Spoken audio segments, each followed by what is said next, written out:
मराठी माणसाचं सरकार नाही आहे। त्यांना वाटतं की सरकार आमचं आहे परप्रांतीयांना।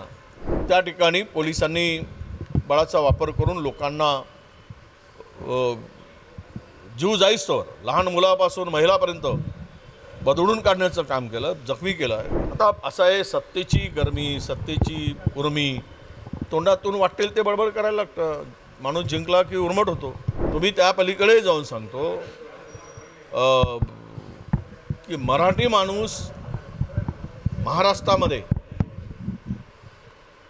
ज्या पद्धतीनं हल्ले होत आहेत, त्यांचा अपमान होतो आहे, त्यांना जीव मारण्याचे प्रकरण होत आहे, जीवानिशी मारण्याचे प्रकरण होत आहे, मराठी माणसाला ठोकून काढलं जात आहे। कारण ह्याचं कारणच आहे की सरकार त्यांचं आहे, मराठी माणसाचं सरकार नाही आहे। त्यांना वाटतं की सरकार आमचं आहे परप्रांतीयांना। त्यामुळे त्यांचा विश्वास दुणावला आहे, वाढला आहे आणि त्या विश्वासापोटी ते वाटेल ते करायला मोकळे आहेत।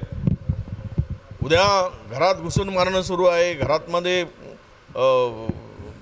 त्यांच्या खाण्यापिण्यावरून मारणं सुरू आहे। उद्या म्हणतील की आमच्या वार्डामध्येच नको, आता त्यांना फ्लॅटमध्ये नको आहे, उद्या त्यांना वार्डामध्ये नको आहे, उद्या शहरामध्ये नको आहे मराठी माणूस। कारण या सरकारवरच मर्जी परप्रांतीयाची आहे। त्या सरकारलाच वाटत आहे की आम्ही परप्रांतीयामुळे सत्तेमध्ये आलो आहोत आणि परप्रांतीयांना वाटते की सरकार आमचं आहे। त्यामुळे राजाश्रयामुळे मराठी माणसाला उद्या महाराष्ट्रातून हद्दपार केलं तर त्यात काही म्हणजे लोकांना अचंबा वाटायला नको। राहुल गांधी एकत्र आलेले आहेत, काय वाटतं? राजयुद्ध एकत्र आले नाही लग्नाचा विषय राहुल गांधी आज परभणी दौऱ्यावरती नाही, ज्या पद्धतीनं सूर्यवंशीचा पोलीस कोठडीमध्ये मृत्यू झाला, एकूणच प्रकरण इतकं भयानक आहे की पोलिसांनी या प्रकरणामध्ये जो आतताईपणा केला त्या संदर्भात गृहमंत्र्यांचं उत्तर आम्हाला अपेक्षित जे होतं ते मिळालं नाही हाऊसमध्ये आणि फार वाईट पद्धतीनं त्या ठिकाणी पोलिसांनी बळाचा वापर करून लोकांना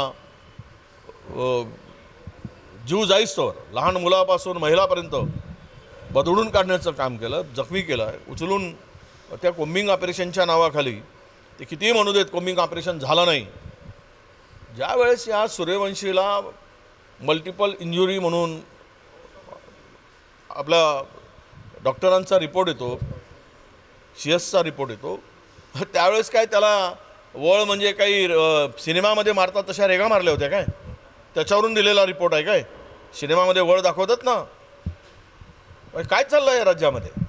कुठल्या पद्धतीचं स्टेटमेंट केलं जातं आहे? काही म्हणजे तिथं काही झालंच नाही, मग तो पोलीस कोठडीमध्ये मारायला, हे सगळं जे आहे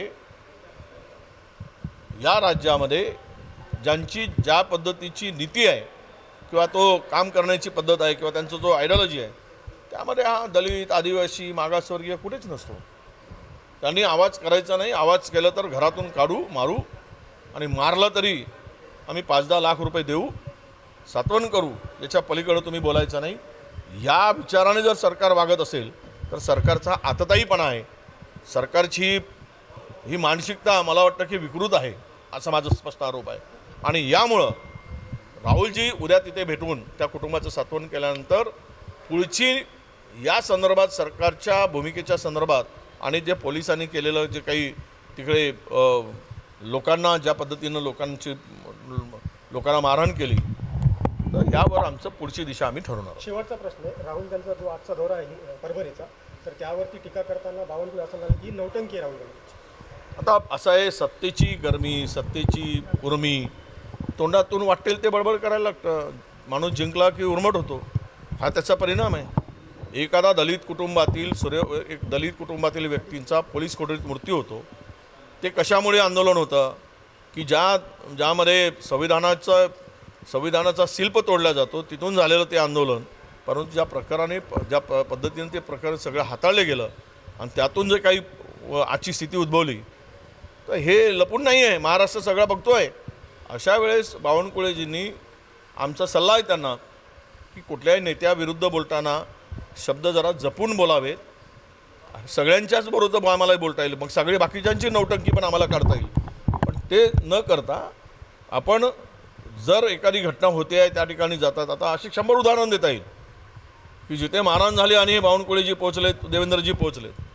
आणि अशा पद्धतीनं बोलत असाल तर ती सत्तेची गरमी आहे. ठीक आहे, 5 वर्ष सत्ता तुम्ही भोगाल, पण लोक मात्र लक्षात ठेवतील, हे लक्षात घेतलं पाहिजे. थँक्यू.